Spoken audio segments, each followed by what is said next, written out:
Hey folks, Wednesday night was the top 6 on season 12 of American Idol. They had 2 themes this week. The first one was songs written by Burt, Bacharach, and David.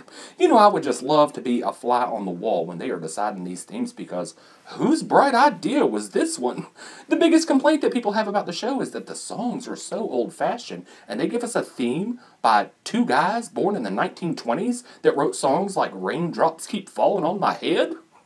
Well, they could have simplified this theme by calling it Dionne Warwick Week because I had to Google these dudes just to find out who they were, and every song from this theme was at some point covered by Dionne Warwick. They could have even had her on as a mentor so she could try to get some publicity, maybe try to cash in so she could make some money and try to start paying her taxes so she won't have to spend her waning years on the slammer. The woman owes $10 million in back taxes. I didn't even know she was ever worth that much. And the second theme of the night, songs the contestants wish they had written, meaning any song they want to sing. It was also Something America Doesn't Know About Me week, which the contestants reveal pointless and useless tidbits about themselves. Oh, Hannibal Lecter was in the audience this week. They could have made things more interesting by letting him eat one of the contestants at the end of the show, or one of the judges. I vote Randy Jackson. Anyway, the first of the night was Angie Miller. The thing people don't know about Angie is that her and her best friend make embarrassing videos together on YouTube. I do the same thing. She says people shouldn't watch them, but if she didn't really want people to watch, she wouldn't have told us about it, would she? You know, that might have actually been a very smart thing to tell, even if it is totally lame. I think maybe her goal was to get people to go on YouTube and look for her, and she's got a lot of songs on YouTube that she's covered, and they're probably better than anything she's done on the show, so maybe it was a smart strategic move on her part. Who knows? Anyway, her first song was Anyone Who Had a Heart, originally by Dionne Warwick, of course. She sounded good, but it was really a pretty boring way to start the show. Of course, I guess I gotta blame the theme for that more than I can blame Angie, but I don't know, I'm still seeing an animated Disney character in my mind whenever she sings. Keith told her not to rely on her voice alone. He wants more passion from her. Nicki thought it was old-fashioned. Randy wants her to treat the song like she wrote it, and Mariah thinks that her pronunciation is too perfect, and I definitely agree with that. The song that Angie wishes she had written was Love Came Down by Carrie Job. Well, she might as well have written it because I've never heard of it before. I never think it's a good idea to sing an unknown song, especially this late in the game, but in this case, Angie's sitting at the piano singing a song about Jesus. I think she was just trying to remind people why they liked her to begin with, and maybe she accomplished that, but I was bored with it. I was paying more attention to the birds in the background than I was to the song. I thought the song was very boring. It should have been called I Am Yours because I think she said that about 50 times throughout the song. She sounded fine aside from that odd yodely thing that she does with her voice that she only does when she's sitting at the piano, but I think it's pretty clear that she peaked in Hollywood, and this just felt like an attempt to recreate that. Randy and Keith gave her a standing ovation. Randy said it was amazing. Mariah said that she never loses with the piano. Keith said that she shines on the piano, and eventually she'll be just as good without it. And Nicki told her basically never to get up from the piano. Notice that everything that the judges said was about Angie and the piano. They probably couldn't even name the song right now. Next up was Amber Holcomb. The thing people don't know about Amber is that she likes to eat frozen shrimp straight from the freezer. That is just disgusting. I hate shrimp anyway, hot, cooked, frozen. They're all gross to me because when they're alive, they look like creepy crawly bugs. I can't stand them. They're like the cockroach of the sea. I just hate them. They make my skin crawl. And eating them frozen? Yuck. Anyway, Amber's first song was I Say a Little Prayer for You, originally by Dionne Warwick, of course.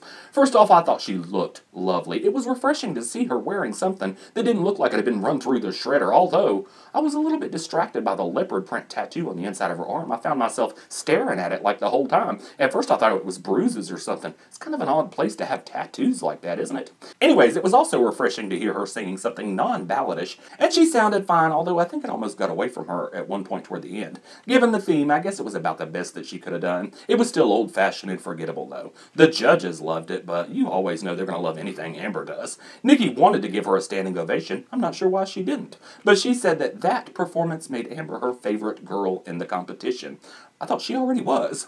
Nicki thinks she's able to focus better since her boyfriend is gone. Ryan Seacrest asked her if Paul Jolly or Devin Velez was her boyfriend. Well, they might be each other's boyfriends, but they're probably not Amber's.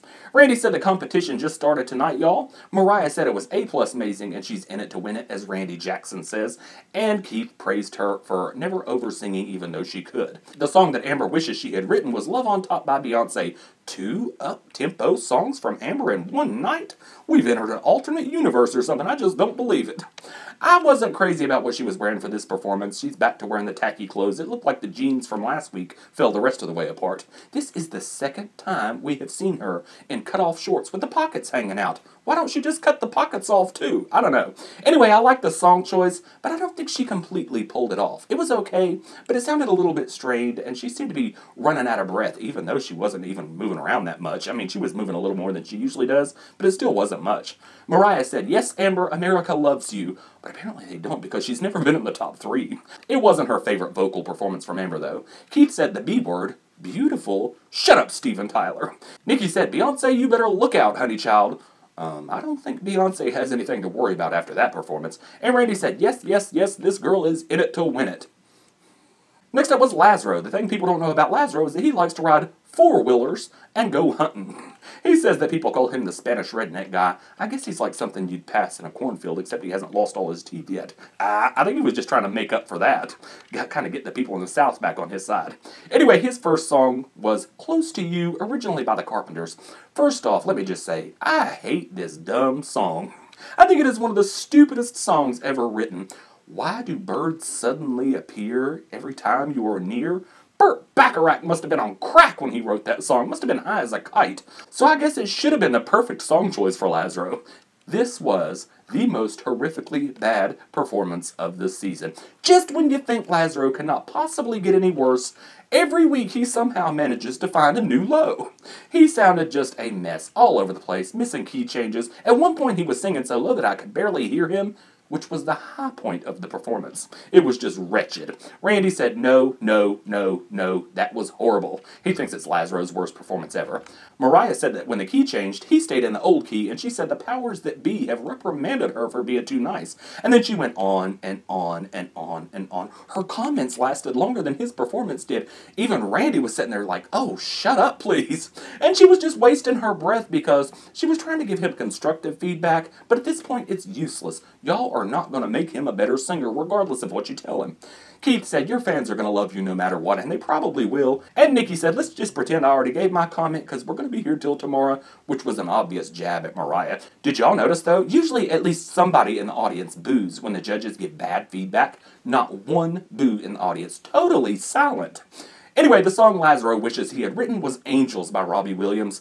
I love that song. Loved it when David Archuleta did it. And I knew Lazaro was going to butcher it because, well, he butchers everything that he does. But he already butchered this song once already in the season back in Hollywood. So it was just as awful as I knew it would be. It was better than his first performance, but that means it was the second worst performance of the night instead of the worst.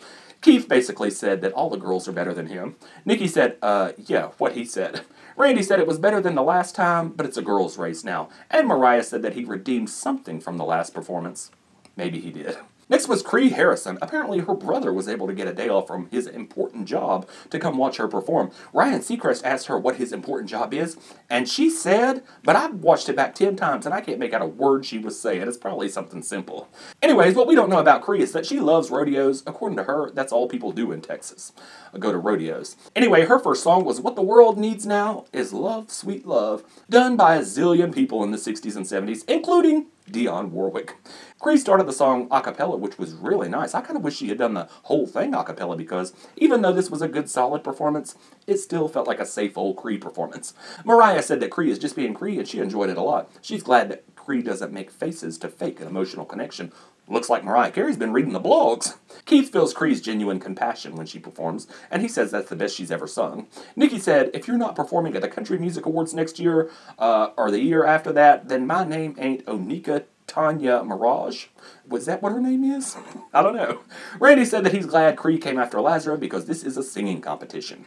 The song that Kree wishes she had written was Help Me Make It Through the Night by Chris Christopherson, covered by Martina McBride and Tammy Wynette and a whole bunch of other people. I thought this was one of Kree's best performances, mainly because it's the first time I've really believed her as a country singer. You know, all season they've been trying to convince us that Kree is country, but I've never believed her as a great country singer, and she never really sounded very country to me, but with this performance, she did, so I quite like liked it.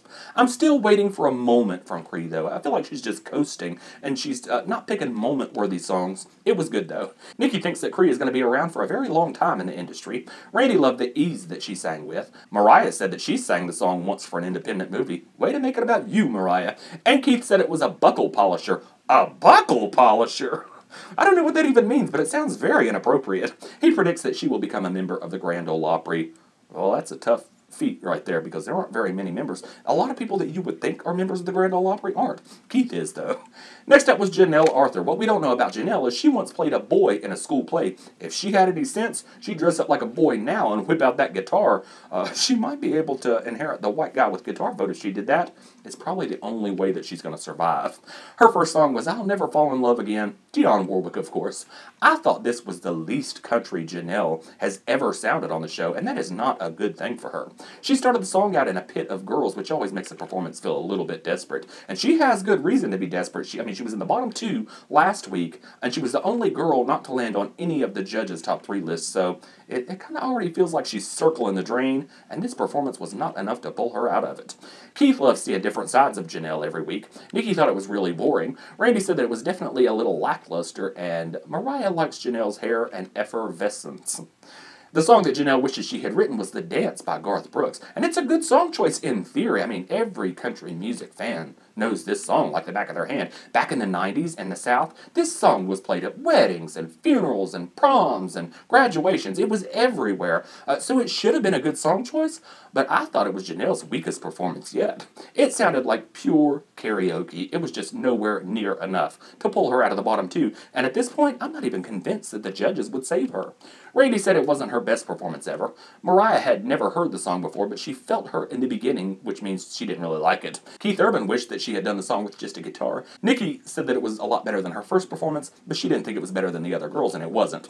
And the last of the night was Candice Glover. What we don't know about Candice is that she speaks in some strange dialect. She says what would take somebody 30 seconds to say, she can say it in 10 seconds, but when she was demonstrating, it actually took her longer to say things in her weird talk than it did just to flat out say them. Anyway, her first song was Don't Make Me Over. I thought it was fan-freaking-tastic. She completely slayed this performance. It did not feel like I was listening to a 45-year-old Dionne Warwick song, so I loved it. Nicki said that it didn't sound at all old-fashioned, and it did not. Randy said this girl is in it to win it. He thought it was one of her best performances ever. And Mariah said it was simplistic and beautiful. Keith said that Candice is now in his top 3. I wonder which one he kicks out to put her there. And the song that Candice wishes she had written was Love Song by The Cure, covered by Adele. A really good song choice, and another flawless performance from Candice. She was kind of doing some Burnellisms with her hands, though. It looked like she'd been possessed by Burnell, and it sounded like something was possessed in there because the devil interrupted her in the middle of the performance. Did y'all hear that evil, evil sound? It was probably groans from all of the other contestants because Candice has just officially secured her spot as the one to beat this season.